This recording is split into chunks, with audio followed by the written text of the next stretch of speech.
Hello everyone, आप लोग का स्वागत है पावर इंजीनियरिंग के ऑनलाइन क्लास में। मैंने आपको प्रीवियस लेक्चर में डीजल इंजन और डीजल साइकिल के बारे में बताया था और साथ ही साथ डीजल साइकिल का डेरिवेशन किए थे।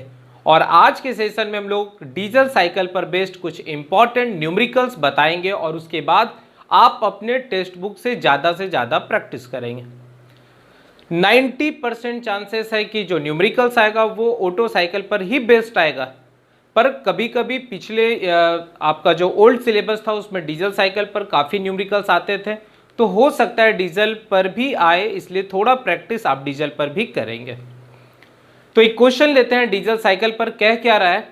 कह रहा है calculate the efficiency of a diesel cycle if the compression ratio is 15 and cut off ratio is 3.2, take gamma बराबर 1.5। तो क्लियर है कि ये जो क्वेश्चन है वो पूरा का पूरा सिर्फ फॉर्मूला बेस्ड है। आपको याद होगा कि हम लोग प्रीवियस लेक्चर में पढ़े थे, जो आपको हमेशा याद रखना है, that is called efficiency of diesel, ठीक है, इफिशियंसी ऑफ डीजल साइकिल, ठीक है। डीजल साइकिल का इफिशियंसी हम लोग पढ़े थे, कितना था? तो इफिशियंसी को ईटा से रिप्रेजेंट करते हैं और याद रखना है कि ये 1 r का होल का पावर गामा -1 होता है। अगर इतना दूर तक याद रखते हैं तो ये ऑटो साइकिल का इफिशियंसी का फॉर्मूला है। अब इसी में आप मल्टीप्लाइड कर देते हो, क्या कर देते हो? तो ये रो का पावर गामा -1 और जो चीज ऊपर लिखा है वही चीज नीचे लिख देना है, सिर्फ पावर हटा देना है, ये देखिए, और गामा इसमें मल्टीप्लाई कर देना है। तो इस तरह से आप याद रखने में आपको आसानी हो जाएगा। तो ये इफिशियंसी का फॉर्मूला है किसके केस में? डीजल साइकिल के केस में, ठीक है, डीजल साइकिल के केस में। तो आर को हम लोग क्या कहते हैं? Compression ratio. आर को क्या कहते हैं? Compression ratio. तो क्वेश्चन में क्या कर रहा है? कॉम्प्रेशन रेशियो कितना दिया हुआ है? 15 दिया हुआ है। तो कभी भी अगर इस तरह का न्यूमेरिकल्स आएगा और 4 मार्क्स के लिए आएगा तो आप हमेशा एक पीवी और इसका पीवी डायग्राम जरूर बना देंगे, ठीक है। तो यहां पर हम लोग क्या करते हैं? प्रेशर वर्सेस वॉल्यूम का डायग्राम बना देते हैं। ये वॉल्यूम हो गया, ये प्रेशर हो गया। तो उसमें होता क्या है? तो कांस्टेंट प्रेशर पर हीट एडिशन होता है। तो एक सीधा लाइन खींच देंगे, कांस्टेंट प्रेशर पर हीट आता है और कांस्टेंट वॉल्यूम पर हीट रिजेक्ट होता है। तो ऐसे कांस्टेंट वॉल्यूम पर हीट रिजेक्ट होता है और इसको क्या करेंगे? कर्व के मदद से ज्वाइन कर देंगे, ठीक है। इसको आप क्या करेंगे? कर्व के मदद से ज्वाइन कर देंगे और यहां भी सेम कर्व के मदद से ज्वाइन कर देंगे। क्लियर है? तो आसानी से आपको याद हो जाएगा। पहला क्या करना है? कांस्टेंट प्रेशर का एक लाइन खींच देना और फिर कांस्टेंट वॉल्यूम का एक लाइन खींच देना है, ओके। और क्या करना है? एरो दिखाना है, कौन सा? क्लॉकवाइज डायरेक्शन में, ठीक है, क्योंकि ये आपका जो है क्लॉकवाइज डायरेक्शन जो है वह याद रखना है कि ये पावर जो है वो देता है। इसका मतलब है कि ये वर्क आउटपुट के रूप में देता है, एब्जॉर्बिंग नहीं है। तो ये यहां से ये हो जाएगा 1, ये 2, ये 3, ये 4। ये आपका आइसेंट्रोपिक कॉम्प्रेशन हो गया। यहां पर हीट एडिशन हो गया, क्यू इन, यहां से क्यू रिजेक्ट हो गया, क्यू आउट। ये आइसेंट्रोपिक एक्सपेंशन हो गया, आइसेंट्रोपिक एक्सपेंशन हो गया, ठीक है। इस प्रोसेस में यहां पर work done by the system हो रहा है, तो डब्ल्यू इन और इसमें, ठीक है, सॉरी, डब्ल्यू आउट हो जाएगा और इसमें डब्ल्यू इन हो रहा है और इसमें आउट हो रहा है। सिस्टम पर काम करेंगे तो work done on the system, system काम करके देगा तो work done by the system.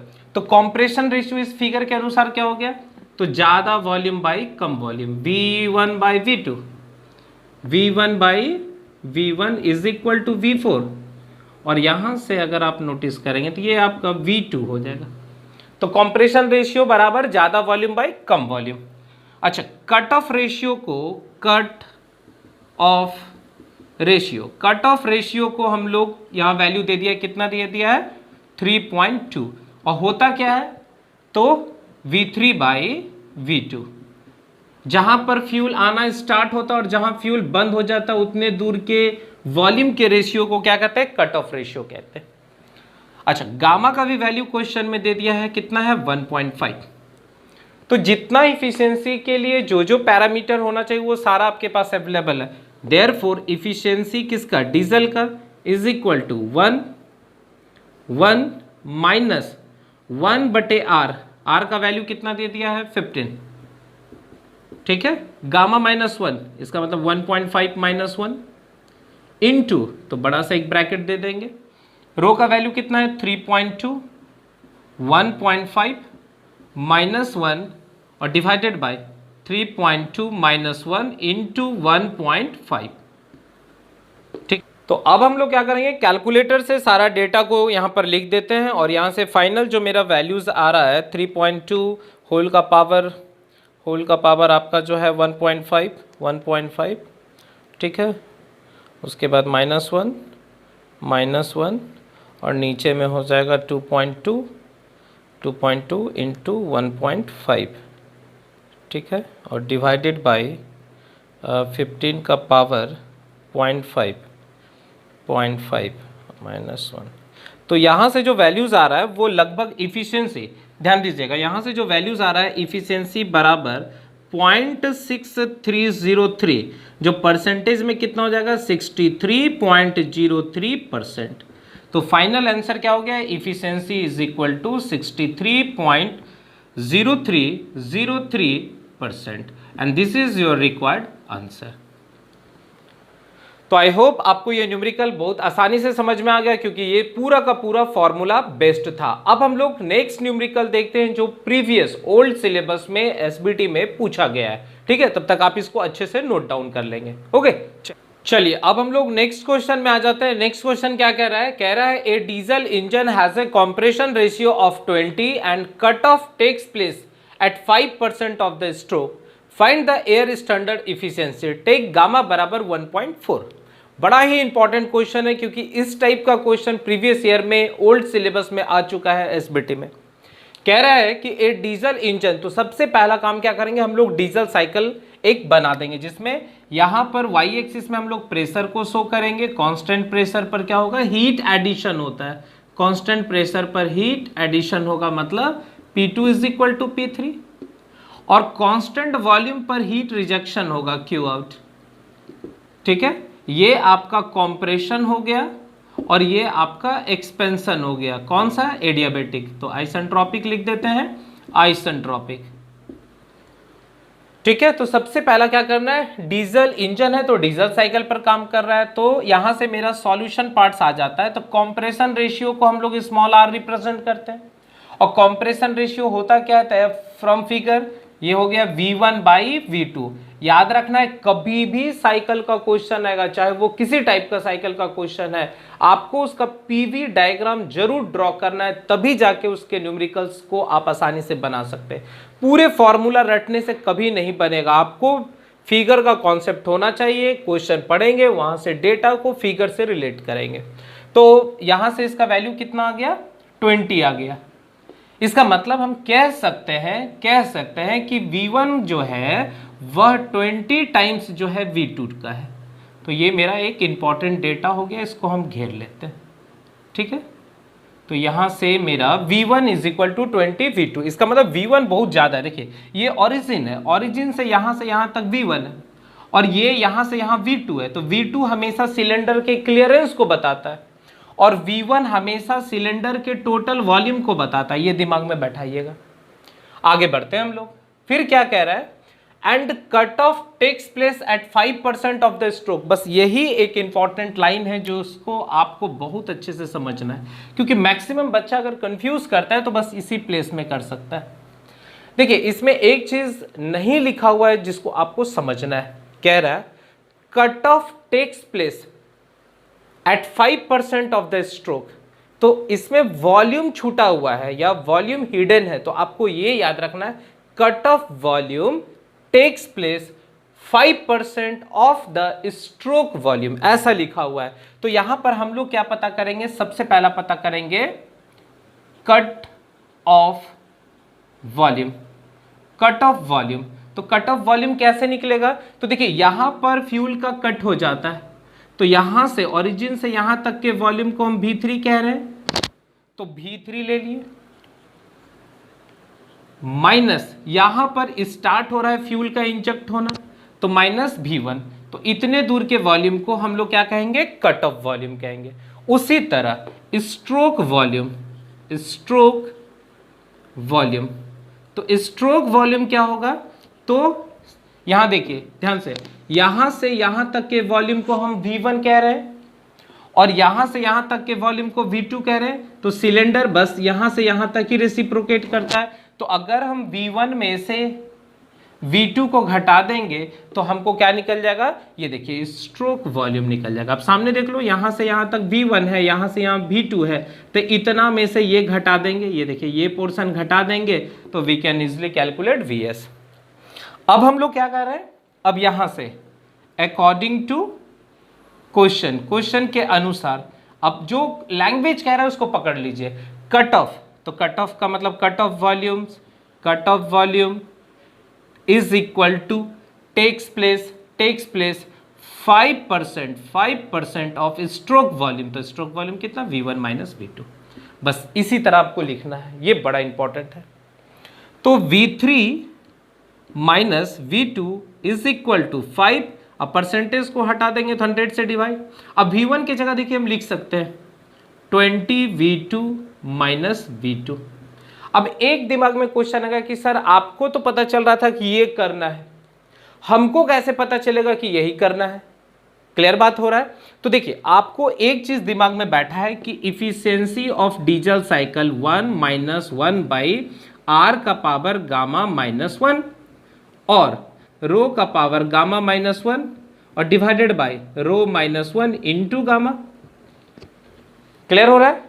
तो एक चीज तो क्लियर है कि आपको R का वैल्यू क्वेश्चन में दे दिया है, गामा का वैल्यू क्वेश्चन में दे दिया है। तो अगर कट ऑफ रेशियो हमको मिल जाएगा या निकल जाएगा तो we can easily calculate the efficiency of diesel cycle. पर क्वेश्चन में कट ऑफ रेशियो नहीं दिया है, तो कट ऑफ रेशियो होता क्या है? ध्यान से सुनेंगे। ये तो आपका कंप्रेशन रेशियो हो गया, कंप्रेशन रेशियो। क्लियर हो रहा है? और कट ऑफ रेशियो क्या होता है? यहां लिख दे रहा हूं, cut off ratio, cut off ratio को रो कहते हैं और होता कितना है? V3 बाई V2 होता है। ये देखिए V3 बाई V2। तो हम इस रिलेशन के मदद से देखिए V1 को हटा के V2 लिख रहे हैं, मतलब हम कोशिश कर रहे हैं कि किसी तरह V3 और V2 में एक रिलेशन बन जाए। और उसके लिए क्वेश्चन में कुछ हिंट, कुछ डेटा दिया हुआ है कि cut off volume is 5% of the stroke volume. बात समझ में आ रहा है? तो यहां से हम कह सकते हैं कि V3 minus V2 is equal to, इसको डिवाइड करेंगे तो 0.05, कितना? ये 20 है, 1 घट गया तो 19 V2। कोई कंफ्यूजन नहीं। अब हम V2 को उधर भेज देते हैं, तो V3 इज इक्वल टू देखिए आप इसको आसानी से मल्टीप्लाई कर सकते हैं, 0.05 इंटू 19 V2 और प्लस V2। अब आप क्या करो, यहां से V3 is equal to V2 दोनों में है तो V2 कॉमन निकाल लो, तो कितना बच गया? 0.05 इंटू 19 अब प्लस 1। अब कैलकुलेटर से इसको फटाफट क्या करेंगे, आप सॉल्व कर लेंगे और यहां से V3 आप नोटिस करेंगे, यहां से देखिए V3 बाई V2 आप लिख सकते हैं। देखिए इसको इसके नीचे डिवाइड कर दीजिए तो इतना टर्म बचेगा, तो कितना हो रहा है? तो 19 गुना 0.05 करेक्ट है और प्लस 1, तो यहां से जो वैल्यूज आ रहा है वो आपका आ रहा है 1.95 and this is called the rho. ये आपका कट ऑफ रेशियो आ गया। कोई कंफ्यूजन नहीं। अब हम लोग जानते हैं तो यहां लिख देंगे since efficiency is equal to 1 minus 1 by R का पावर गामा माइनस 1 इंटू कितना है? इसको रट जाएंगे, रो का power gamma minus 1 divided by rho minus 1 into gamma. तो सारा वैल्यू यहां पर पुट कर दीजिए, तो efficiency is equal to 1 minus 1 by R का वैल्यू क्वेश्चन में निकला है 20 और गामा का वैल्यू कितना दिया हुआ है 1.4, 1.4 में से 1 घटेगा तो कितना बचेगा 0.4। और ये देखिए कट ऑफ रेशियो भी ताजा आया है 1.95 और गामा का वैल्यू कितना है 1.4 माइनस 1 और divided by 1.95 minus 1 into gamma, gamma कितना 1.4।